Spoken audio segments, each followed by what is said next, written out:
Family history is more than photographs, anecdotes, and old letters.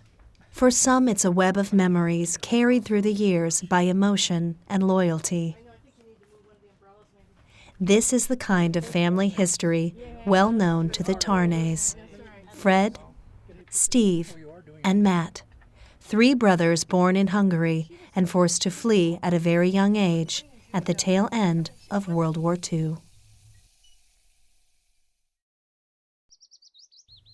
Each of the brothers carries loose ends of memories woven more than 70 years ago, and each reads them differently. They have their own way of piecing the same story together. Eldest brother, Fred, spends much of his time archiving photographs, anecdotes, and old letters.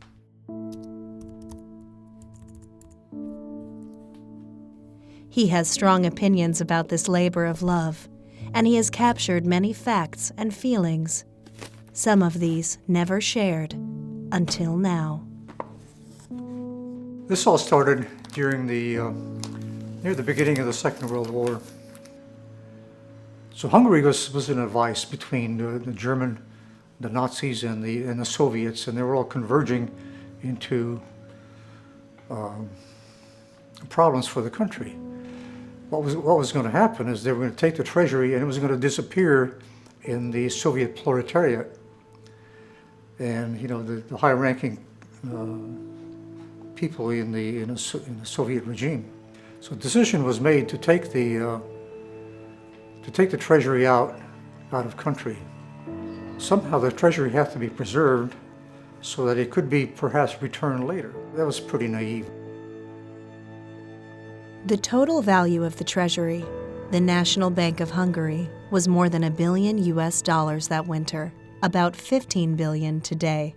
The vaults in the center of Budapest held 32 tons of gold bars in reserve, in addition to currency and innumerable securities. But even dearer to most Hungarians were the collections of medieval treasure that had been turned over to the bank for safekeeping in wartime.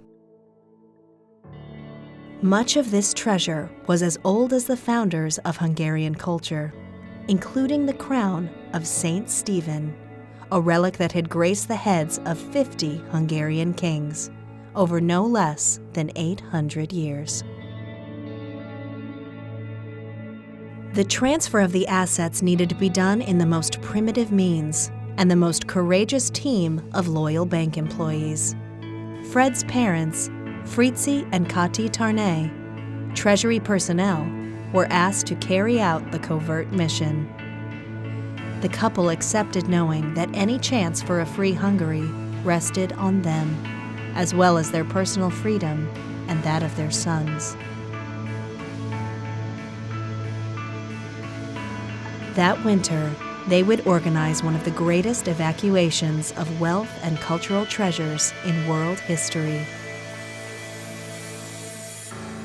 And they would do so like thieves in the night, aboard a secret train, with Fred, Stephen, and baby Matthew in tow.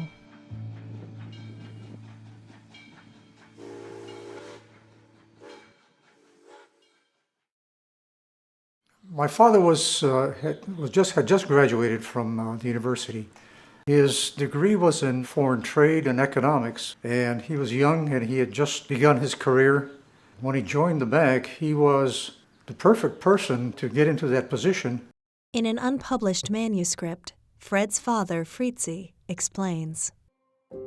1944-ben kritikussá vált a helyzet Magyarország fővárosában, Budapesten.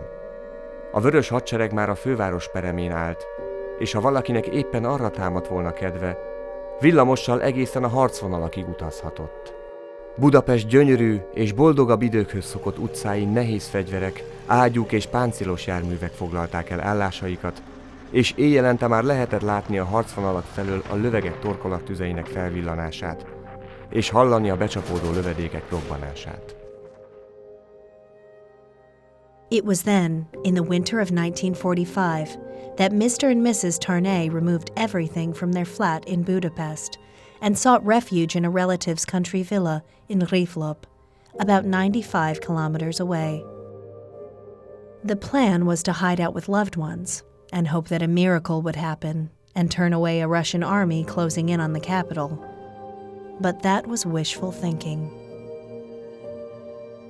We were sitting in a main room of our villa with my grandparents and us. We were listening to the radio, and I was being a pain in the butt. I was listening to the radio and I was reporting everything that was happening, minute by minute, word by word. And it was upsetting I could see that it was upsetting to my parents because they didn't want they didn't want somebody to keep reminding them what was happening. But anyway, at a certain point, the Soviet army was coming down the other side of the lake, and it was going to be a couple of hours before they hit us. And if they came and overran us, we would be prisoners. My father would be killed. My family would be in jail. So at one point, my grandfather finally said, "We've got to go."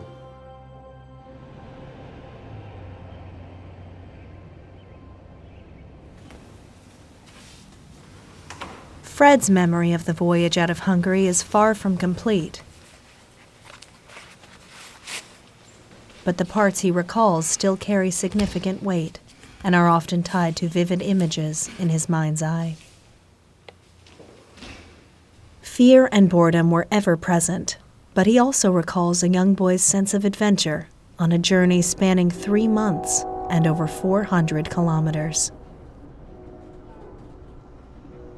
Stephen, the middle brother, has only strands of memory that he can call his own, and Matthew, essentially nothing. I think that was hard on me. I have a little memory about it, but not a lot.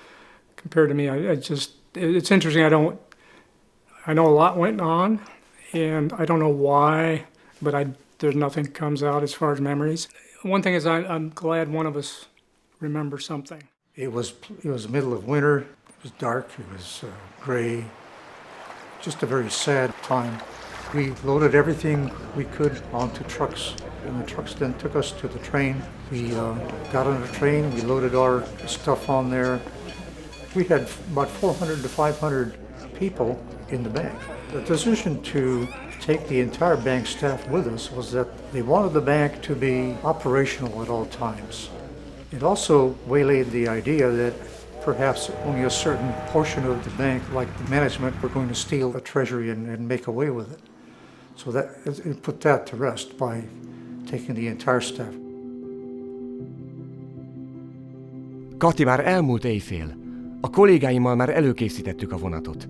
Kedvesem, neked és a gyerekeknek most azonnal fel kell szállnotok. Frici, én képtelen vagyok mindezt megtenni nélküled. De meg tudod, és meg fogod csinálni, szerelmem. A bank nem ok nélkül bízott meg téged a vonat vezetésével. Te acélrugókból vagy teremtve. De hogyan fogok egyedül vigyázni az aranyra és a többi anyákra és a gyerekeikre? A 3 királyod fog neked segíteni. Az én micsodám?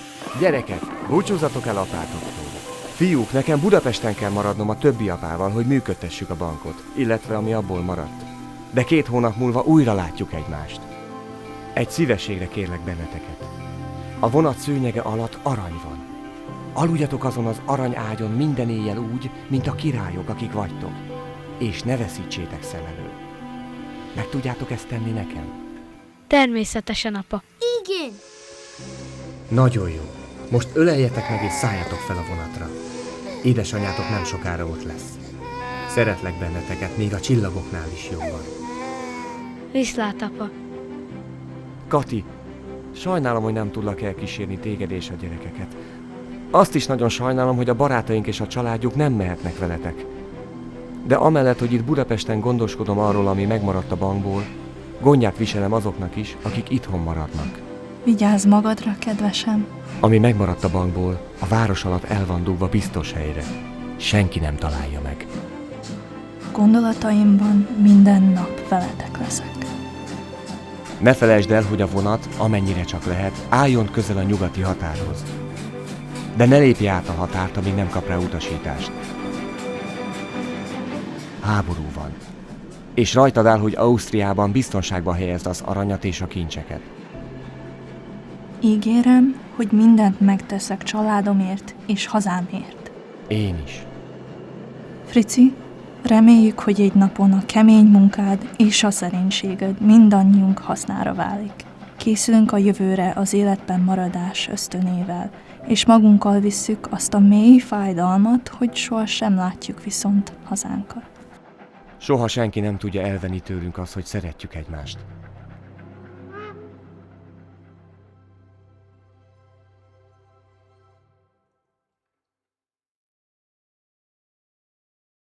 Knowing our cultural background and where we came from can help us develop a strong sense of who we really are. The way we relate to our family stories and create our own narratives about ourselves helps establish our identity. But how does one do this when they cannot remember a life-changing aspect of their past? As if to fortify the traces of memory that he has from 1945, Steve has devoted a great deal trying to connect the past by returning to his roots.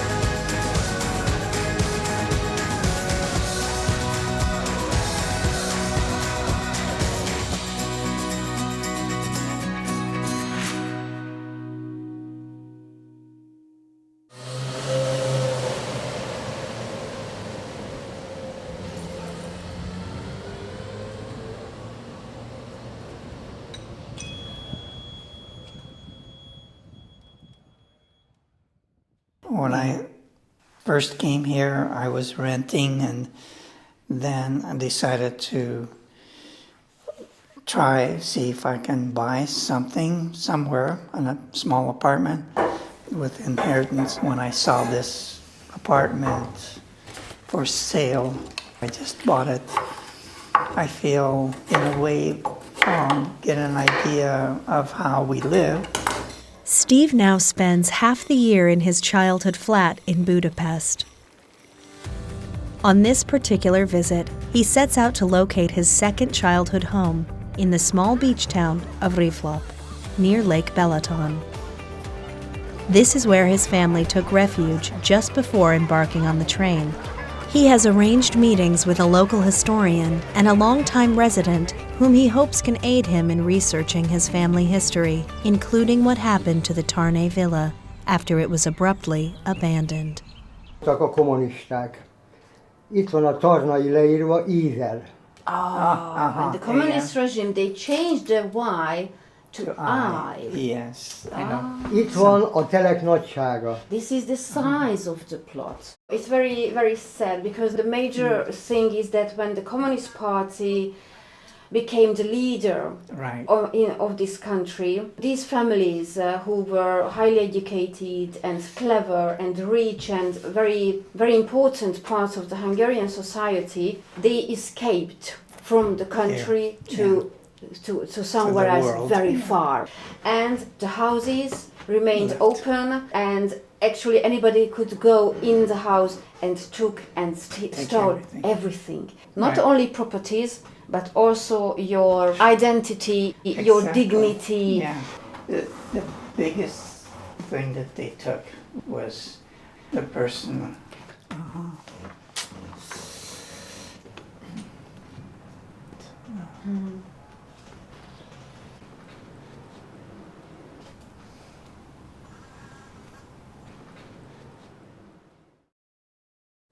I think the address was number 12. After briefing Steve on the status of the family house and its occupation after the war, Anna and Bela agree to take him there. Will the visit be the potent source of insight hoped for? Or does the power of memory to inspire have an expiration date?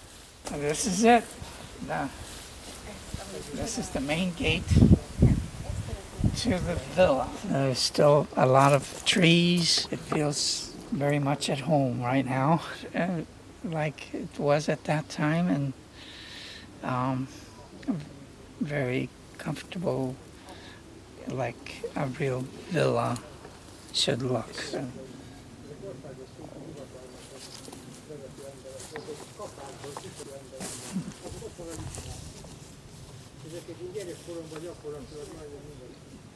The abandoned villa is not easy to access.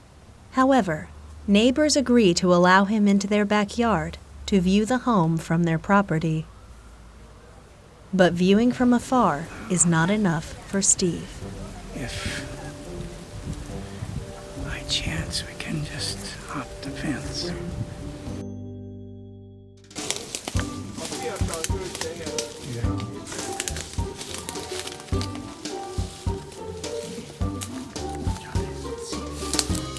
Place.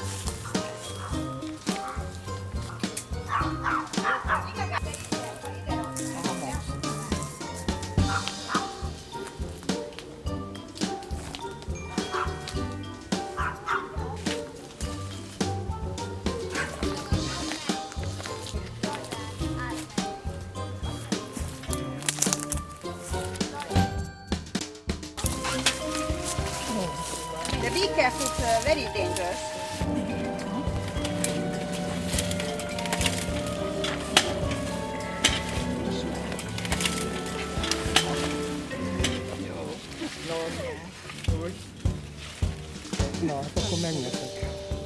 Okay.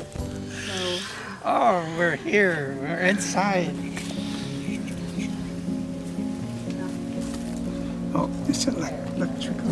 I think this was the outhouse. I remember having to come out here and help clean it out.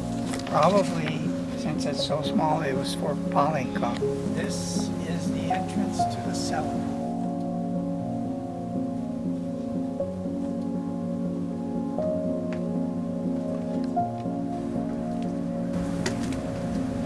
There's a picture of our mom dressed up. This is where we spent most of our time, is in this place right here.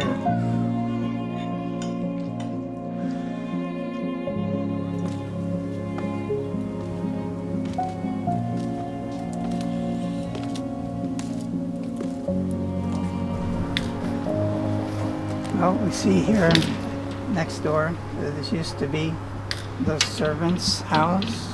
They were part of a family. It was a wonderful relationship. It was very sad when we had to leave. They had to leave, and they didn't know where to go. So they had a very hard time also. After soaking up what memories he could at his childhood home, including picking up a few souvenirs and visiting Lake Balaton, he continued his nostalgic road trip by retracing the train route his family took 75 years prior. His first stop is Frederick train station, where the train was waylaid before being moved up to the Austrian frontier. Well, the problem is I don't remember very much of the train. I remember getting on the train. In a sense, I might not have remembered because it wasn't a very good time. And I'm sure it was a very hard time.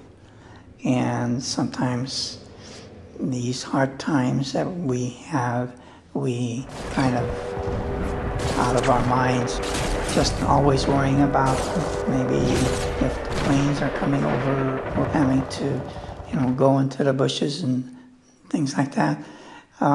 That part I don't even remember either because I'm sure it was a very emotional and very hard time.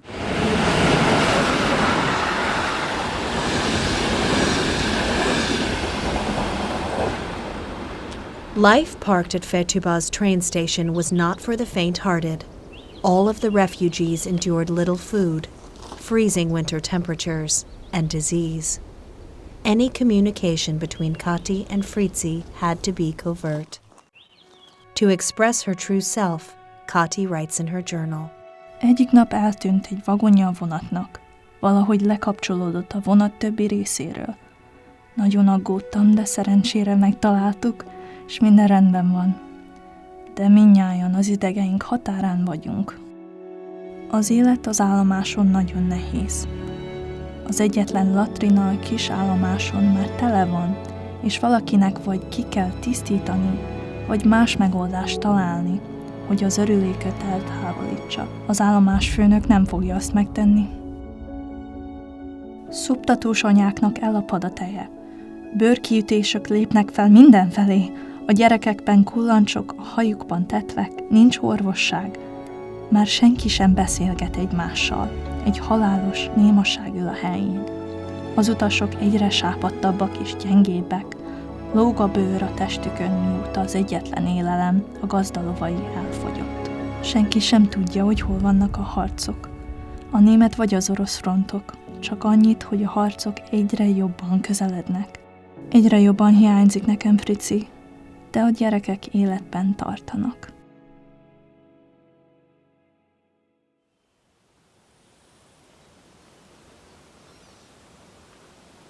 That is probably the same kind of stove they had in the wagons that we were staying in. Because of the age of this, I would say it's very possible. Steve can only speculate what life at the station was like, for he cannot recall this part of his life. But his older brother Fred certainly does. It was late winter, almost early spring. Apple trees were just setting fruit, and we found green apples on the trees. We gathered green apples, and we roasted those on the wood stoves that we had on the train. I vividly remember there's this green apple turning brown and starting to sizzle on the stove, and the water and whatever was starting to go out, and then somebody would scoop it up and put it in a plate, and we'd pick at it, and that was our food. We were on the verge of starvation. We weren't starving, but we were on the verge of starvation. You know, I looked at my hands, and they were so thin. The joints were popping. It didn't worry me. It was just, my joints are popping. It was just, it is what it is. And we were all crammed into, each tiny little compartment. A train, if you remember, the old type trains that had, sliding doors and had compartments. Each one compartment contained an entire family, no matter how many people were. It could be 5, 6, 7, 8. And, you had to trade off sleeping, you had to trade off eating. Everything had to be in shifts. We were all just taking things as they came. We didn't know why it was happening. We didn't know what really was happening. We were just there. My memories of that were there's never any laughter. Nobody ever made any jokes. Looking back, I was thinking, was there any anger? I never felt any anger. There was never room for anger. Everybody was thinking, we're going to get through this.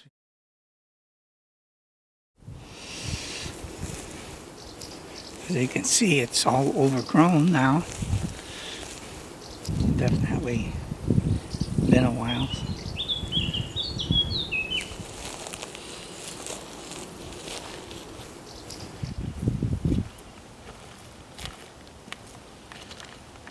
The whole feeling that we had there of uncertainty and where are we going to be, where are we going, and we're just sitting here wondering at the same time, watching everyday life go by and not having any control, but at the same time feeling comfortable existing. I think what I gathered from the letters my mother wrote, the daily routine of making sure that we had enough to eat and the cooking and keeping warm. I think those were probably the top on the list as far as worrying is concerned. Yeah, we moved from, in small increments, and every time we stopped, we took the chance of being bombed. When we started here, the bombs fall in nearby. We went to hide in the woods. She would find a depression somewhere, shoved us in there, and she laid on top of us when the bombs got really close. She wasn't afraid of the bombs, but she was afraid that we would get hurt, and her mindset was always protecting us. You could hear the boom, you know. And it was just not a pop, it was a boom, yeah, you know. Yeah. And then another one, boom, boom.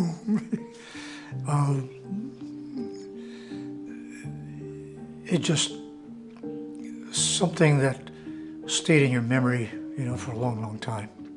The determination that she had and expectations of herself to be perfect was always there. There were times when she was on the low side, but she bounced back and just kept going and found a way and means to carry the family through and to make sure that we got the best care, education, and everything possible.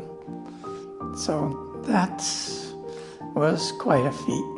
She was just a fighter. When the train would stop, and Matt was in diapers, he was 2, and she would get off the train and then go where the steam was to wash the diapers. It was a tough journey.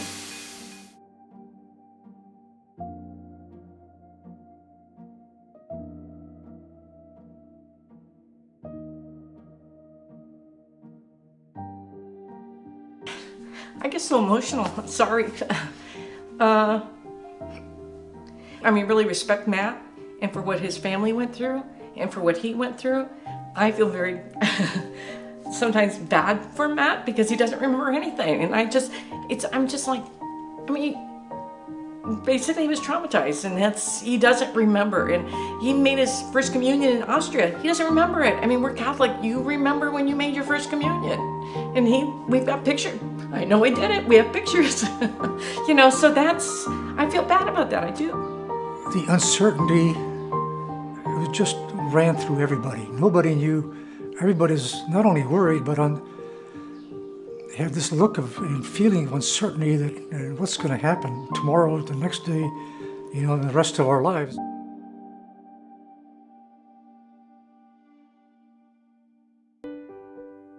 Despite the harsh conditions, everyone survived the winter and were relieved to learn that after weeks of living at the station, the train was approved to move across the border into Austria. The train journey was complete, but a journey of a different sort was just beginning.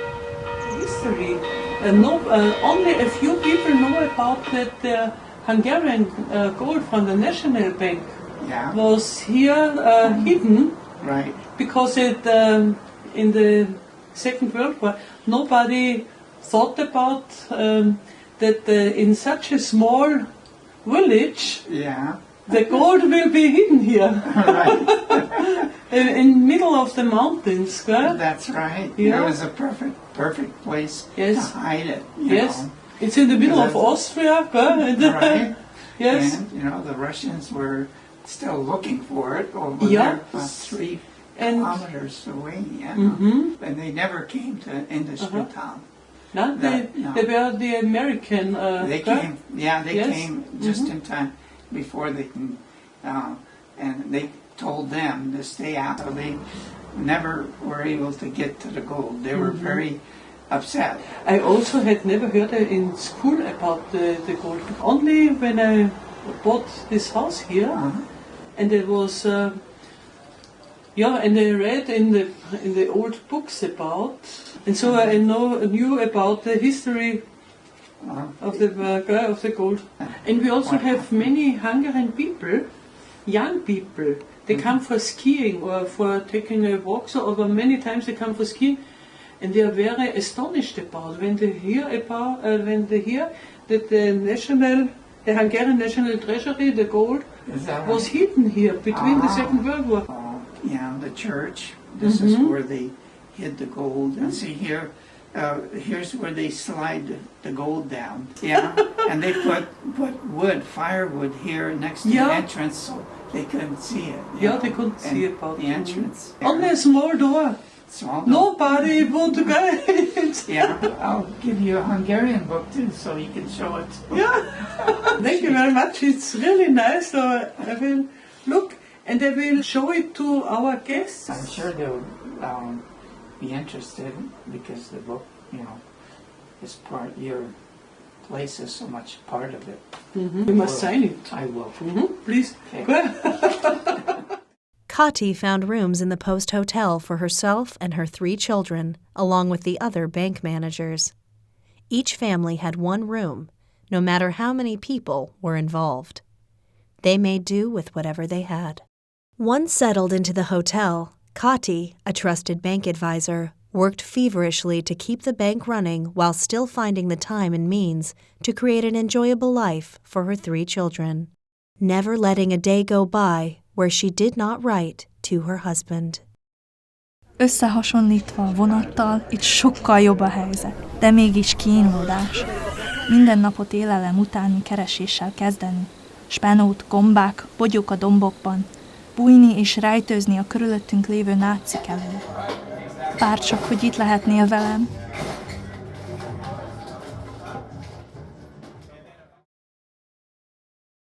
Welcome. I will show you the room now. It's a very old room.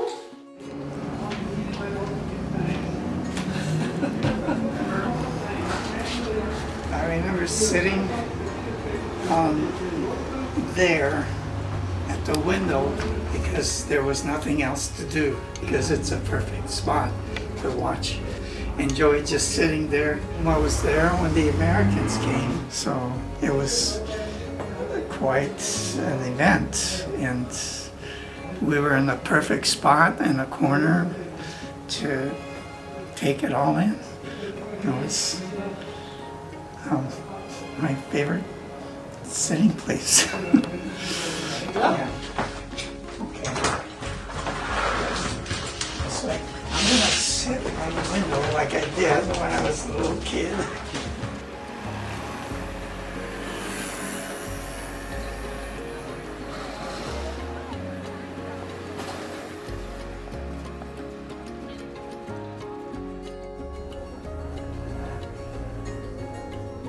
This is where we lived and experienced that period of time. I have here very old chairs. They are original.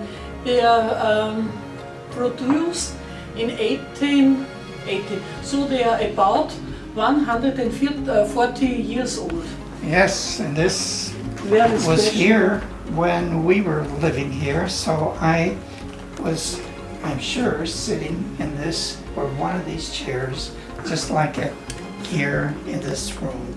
So this is my favorite chair.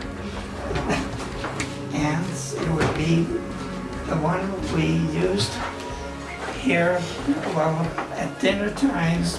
This room was used as a meeting place for bank employees to find out what was going on when they were refugees here in town. We would always stay in the upper bunk beds and watch what was going on because everybody smoked. It was a smoke-filled room.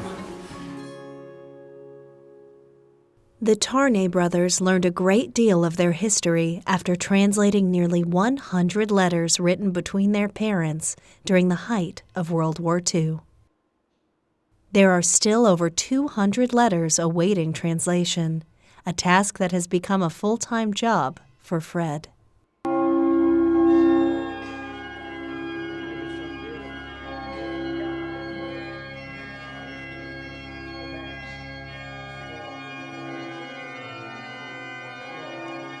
But for Steve, a more immediate means of piecing together history is called for. Hence, he visits the abbey across the street from the Post Hotel. Here, the gold was hidden deep within the abbey's crypts. It is the aura of the original that makes him feel so connected to his past.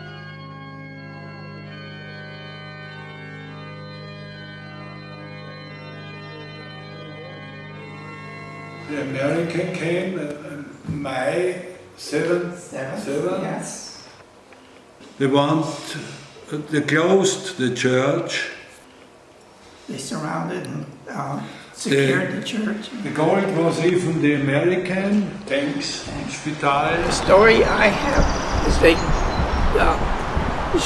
put the gold here. You said they might have. Maybe. Yeah, I think they did. And then they blocked it off. So, and put the wood there so the Russians wouldn't find it. Yeah, okay. And this is where the wood was, right here. Remember that? This is how the crypt was. The Americans, when they came, they broke into these. And they thought there was some. We're hiding something. Right? You remember that? Yeah. So now it's all redone. And, well, here. Yeah. The water come inside, Oh, this way. Yeah, flooded everything. And these are the crypts that we saw in the old pictures. And this story tells how the gold was brought here, and also how the Americans came. The story of how everything happened. And it's all in here in this book. Yes, this looks familiar. Yes. This was in between or on the side. Here's the steeple.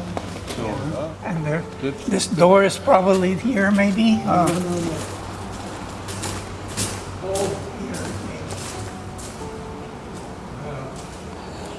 This is the inside.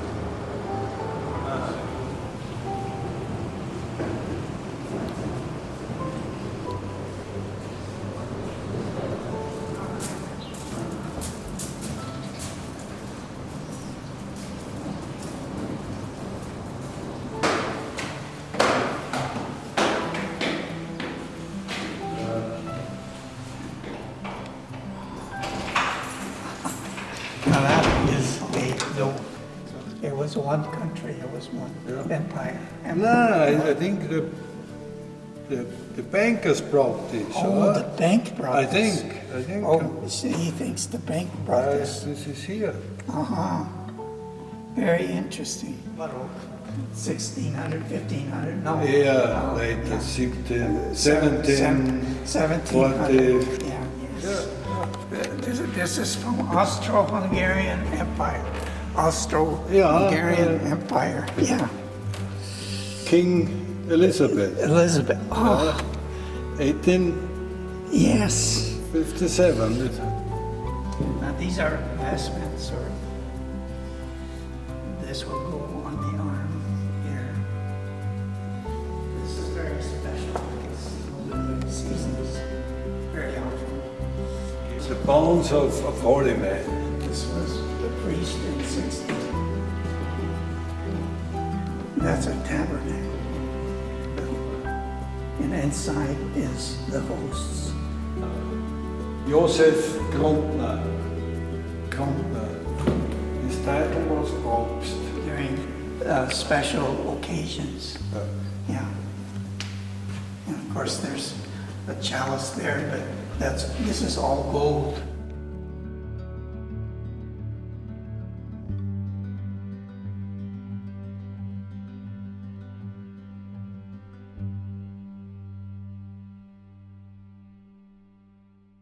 The plan was always to either preserve the treasury until the Soviets went away, or the treasury was going to be placed in the hands of the U.S. Army. And Scheffler had given him all the passes and whatever he needed to pass through all the checkpoints. But even, trying to pass through those checkpoints, it was difficult. Now, the letter from Treasury to the Allies was sewn into the inside of his coat. If they searched him, they wouldn't be able to find him, hopefully. And, at each checkpoint, he was able to get through it, and with some difficulty at times. A few times he had to bribe the people there, as my father walked up to Patton's tank. And my father spoke English fluently, and he handed them the document, which they didn't want to believe until they called a young lieutenant over from G2. First words out of his mouth was like, "Oh my God." And Patton sent a squad of tanks and soldiers into Spital to take control of the treasury. Transfer was made between the Hungarian soldiers that were guarding the treasury and the US soldiers. Nagy megkönnyebbülést éreztem a küldetésem végrehajtásával. Részemről többet már nem tehettem. Most már minden az amerikai hadseregen múlik. Azonnal vissza akartam térni, de a civileknek nem engedték elhagyni a várost, és számukra semmilyen kommunikációs eszköz nem állt rendelkezésre. Még minden hadi állapotban maradt, annak ellenére, hogy a háború technikailag már véget ért.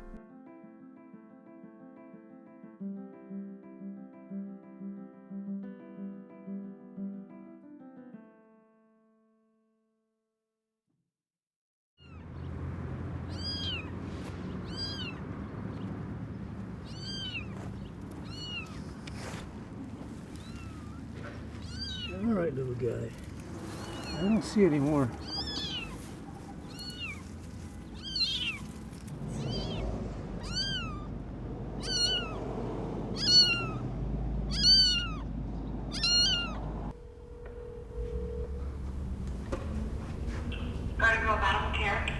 Hi, we've got some abandoned kittens. I think there was just a little bit of naivete in management, not because they weren't smart or not because they were naive, but because things changed and it didn't turn out the way that they were hoping it would turn out. See if there's any more dead ones. It's not to leave them here. A dead one. After Patton's army picked up the gold, and the gold went to Frankfurt, Germany, where it went into the vaults of essentially the German bank, but under the control of the Americans. We always try to say the mom will return, and that's why we have to document for a full 24 hours in order for it to be picked up. Okay. This one's not going to last overnight.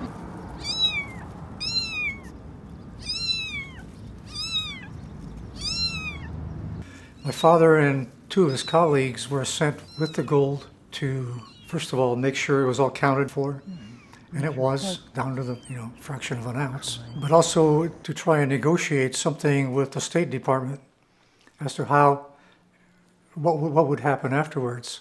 Word came back from the State Department that it had to be returned to Hungary, and the basis for that was very simple. The economy would have collapsed without it. Once it got back to the Hungarian bank, it became the basis for the new Hungarian currency, which is still intact today, the forint. Oh my gosh, this is a really fresh one. What are you going to do with it? We don't know. Oh my gosh, I've never seen it. Is there only one? Do you know what place to take them? Or? No, the pound, they're too little at this age, so put them down. I know. Oh, that thing needs care. Yeah, I'll take it. All right.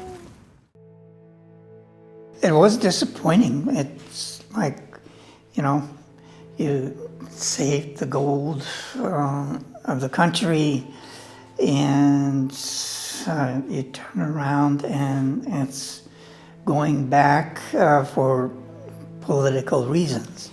My father's dream would have been that, the bank would have stayed outside of the country and functioning. Well, Russia and U.S. were allies during the war. That I think contributed to the fact that it went back to the Russians. It was too bad that it had to happen this way. But I do remember it saddened my father a lot. My brothers and I think that it was this fact and the failure of the 1956 revolution that I can't say it killed my father, but Really saddened him to the point where he was very distraught. The other thing about my father, when he was young, he contracted some kind of a stomach ailment, and it got worse. I remember him in pain at night, calling the doctor. They would give him pain medication. He'd get up in the morning, he was white as a sheet, and he'd just keep working through the day, through the months, through the years, as this thing got worse. But it was these two events and this malady that he had just wore him down. You know, he passed away at 53. Today he's still in his young years, you know. Whereas he could have been a CEO of a bank, you know, and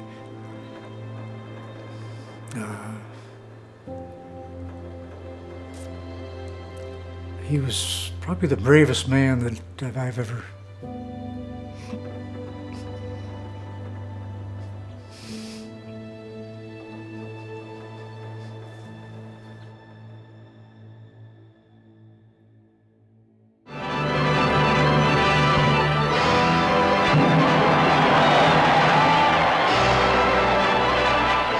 Throughout the world, throngs of people hailed the end of the war in Europe. It is 5 years and more since Hitler marched into Poland. Years full of suffering and death and sacrifice. Now the war against Germany is won. President Truman announced the official surrender. This is a solemn but glorious hour. I wish that Franklin D. Roosevelt had lived to see this day. General Eisenhower informs me that the forces of Germany have surrendered to the United Nations. The flags of freedom fly all over Europe. Despite celebration around the world, rebuilding life after the war was difficult. The bank not planning for what was going to happen to 400, 500 people after the treasury was transferred to somebody else. We were all without a job, and now what happens to us in a war-torn European setting? The mission to save the gold had been accomplished, but the family was separated and the sense of purpose that brought them that far was being tested. Kati voiced frustration in her own way, but she accepted that Fritzi would often be away on business. It was not at all unlikely that Kati and Fritzi might not see each other again. Nonetheless, the couple tried to stay close and wrote love letters almost daily. Édes kis Katim, nem tudok más küldeni neked, csak szívem legőszintébb szeretetét és szerelmét. Velem vagy minden gondolatomban. És igen, úgy érzem, beborítlak csókjaimmal. Édesem, amikor munkába menet nap mint nap átsétálok a Lánchídon, mint ahogy azt oly sokszor megtettük együtt, mindig a Dunát bámulom. A napokban láttam egy tokhalat. Rád emlékeztet. Gyönyörű és fenséges. Egy tökéletes teremtmény, amely alig változott az idők során. Ölellek és 1000-szer csókollak. Fritzid. After the war, American officials, with the cooperation of the Reichsbank, investigated those involved in organizing the train. One organizer was Reichsbank Director Leopold Scheffler, a man well known to Fritzi and Kati Tarnay. Although the details will be forever uncertain, Scheffler seems to have been motivated by a desire to prevent the assets from falling into the hands of the Russians, and genuine sympathy for the cause of Hungarian nationalism. The German Reichsbank commissioner was, of course, a German, but he was certainly not a Nazi. He hated the Nazis. He hated everything that they stood for. And he was really worried about the Soviets coming in, which were even a worse set of people. Nowhere near do we want to be associated with anything that the Nazis were doing, because we weren't. You know, my father was threatened, to be killed because he didn't join the Nazi party, the Arrow Cross Party, and he was fired and threatened with being murdered, along with my family. So it's serious stuff. Even today, because it still had, his father was German. He was the Reichsbank commissioner, and there are still feelings about all Germans were Nazis. That connotation still exists today. It's getting less and less as we go, but he just didn't want to have anything to do with it.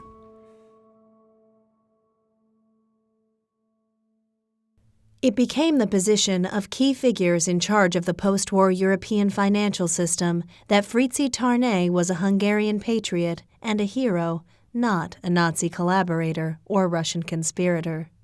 In a 1948 letter, bank manager Tarnay Biber wrote, Alulírott dr. Tarnay Biber Gyula kijelentem. Ezen akció sikerében Tarnay úrnak döntő szerepe volt, és ezáltal nem csak a Magyar Nemzeti Bank, de Magyarország is nagy hálával tartozik neki. As far as the Tarnay brothers are concerned, the testimony of people who knew and worked with their father and the records of the American military put to rest accusations of conspiracy or personal aggrandizement. The Tarnays could be reunited, and with that, they sought further freedom, a plan to move to America. But this too came with hardships, for the family remained separated in a new way. Is that the Ronays? I don't see Pete there. No, this is my mom here. And I think these were two girls with some other family. My dad, mom, and two of us. Steve and myself. So Fred must have been taking the picture. Which kind? Refugees, and he's in a suit, crossing the ocean. It was about a 9-day trip, I think. 1949. július 31-e, vasárnap. Felszedtük a horgonyt és elhagytuk Európát. Kati érzelmileg összeomlott, amikor rájött, nincs már remény, hogy visszatérjen Magyarországra.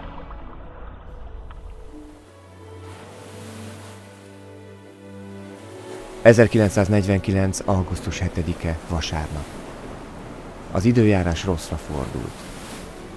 Eleinte a gyerekek rendben voltak, de később kihányták a reggelit. Nem tudtunk máshova ülni, csak a fedélzet padlójára.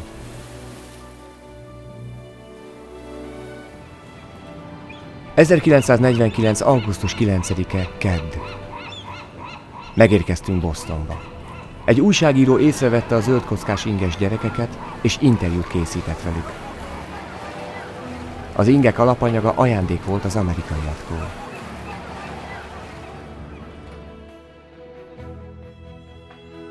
Amerikai támogatónk Mrs. Alice McLean elvitt bennünket új otthonunkba, South Courtline-ba, New Yorkba. Mrs. McLeannek farmon dolgozókra van szüksége. Ebben nincs gyakorlatunk, de már amerikaiak vagyunk, és keményen kell dolgoznunk. I'm learning English. Father is already good at it, and greeted Miss McLean in perfect English. Surprised, she stood with her mouth open for a long time. From everything she had heard, we were fresh off the turnip truck. Hálásak vagyunk a jótállásért, de nekünk jobb foglalkozásra van szükségünk. Fricivel sohasem látjuk egymást, mert ő egy távoli csirkefarmon dolgozik. A gyerekeknek és nekem a nyugati partra kell utaznunk, ahol gyerekekre fogok vigyázni. Reméljük, hogy majd Frici nem sokára velünk lesz Los Angelesben. People go, what mother would do this? Who would take their children like that? And I'll tell you what mother would do this. This is what a mother does. This is our 11th Avenue house. Typical stucco Spanish-style house. My mom's garden here. Sweet peas, right? Yeah. Yeah, she'd like that. I mean, they went through a lot, being separated like that.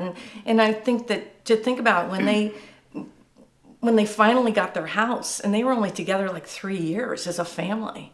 And when Matt's dad died, you go, geez, I mean, they struggled all that time, and then they're together, and they finally have something, and he's gone. So that's sad. But you're good. You make me feel bad when you're talking about it. You're going, I didn't know that. Wait a minute. Don't tell me that. You shouldn't feel bad about it. I mean, you shouldn't feel bad about it. It is what it is. It was really a survival type of time, and that sometimes you don't want to remember. We survived. Here was a situation where my dad was gone most of the time. We came to the U.S., and our only time together was when I was in boarding school up to 11th Avenue. And then when we had the house for those 3 years, that was really the only time we had together. So it's like, so I really didn't know my dad. None of us really knew him well. Fred was probably more aware, you know, but you sort of wonder how that if we had been with him longer, how we would have developed. Would we be different? And so that's sort of like it is what it is, and but it's just kind of thing where that's part of it's missing in our lives. When we came to California, we kids had to be spread around to orphanages and other places, stayed with other people. My parents, we didn't have a home. It was in one of those orphanages run by some nuns. I saw kids that had been abandoned by their parents. Not willingly, but because of the war. I still remember this young girl. She was probably 9, 10 years old. And she had these sad, large black side eyes that always looked at you. She owned nothing but a plain white dress. She only had one pair of shoes which she didn't wear because she wanted to save it.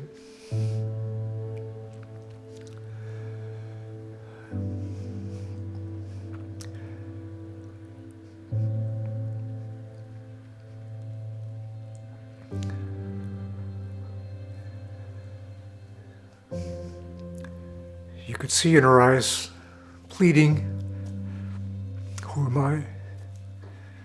Where am I going? What's going to happen to me? And yet she was in charge. She was older than most of the other kids. And the nuns had put her in charge of of helping out. But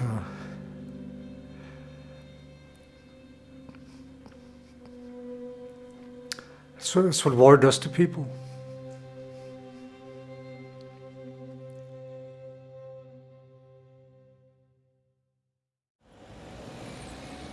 On one of Steve's last days in Budapest, Anna and Bela call him to tell him the good news.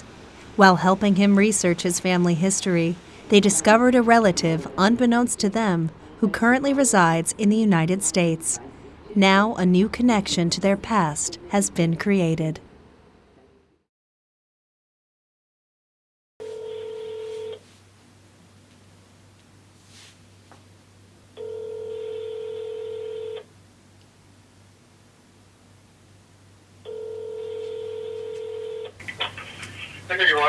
Hi, Fred. This is Steve. We wanted to give you a couple of news items. One I think you'd be very interested in. We have a relative. Really? Yeah. What do you think of that? What kind of a relative? He's the son of Grandma's brother or sister or something like that. Is he for real? He's real. I already got an email from him about a lot of history and a lot of connections with the family that we don't know about. I think it's wonderful to maybe connect with somebody in the United States that's related. Anyway, we'll talk to you soon. Bye. Bye.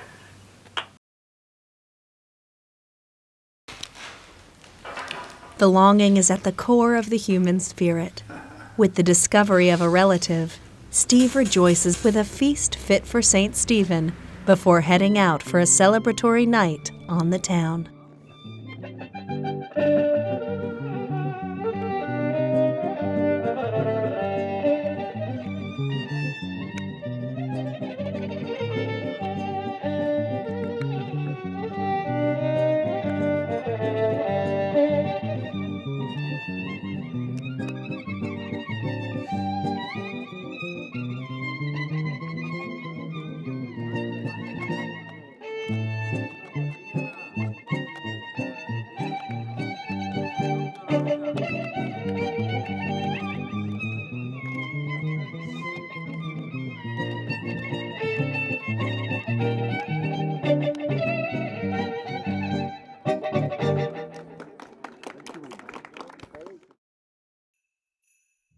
They're very interested in it. They want to know more about it. I can tell and give them my feelings, but I can't relate to them the story because it's not coming from me, it's coming from my dad's story. So it's not a personal story, it's one that my dad experienced. They really thought this was quite a heroic event for both my father and my mother. We're pretty proud of that. There really hasn't been time for my kids and grandkids, to absorb all of this. What I've always tried to relay to them is the courage of my parents. Not so much the hardships we went through, but the courage and the devotion they had to their family.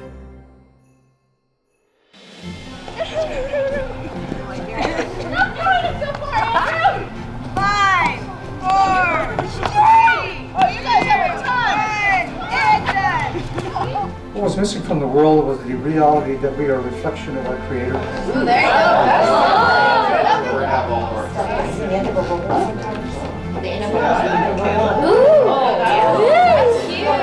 Everybody.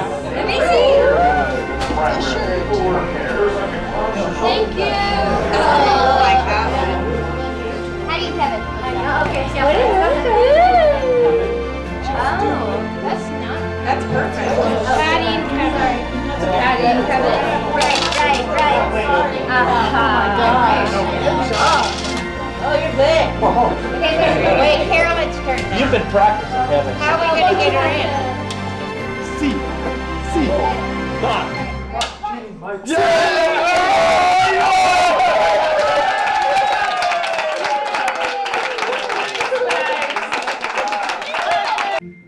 I'm sort of hoping that once they read it, they'll start to ask questions. I don't think there's any effect right now, but I'm hoping, and I think there will be in the future.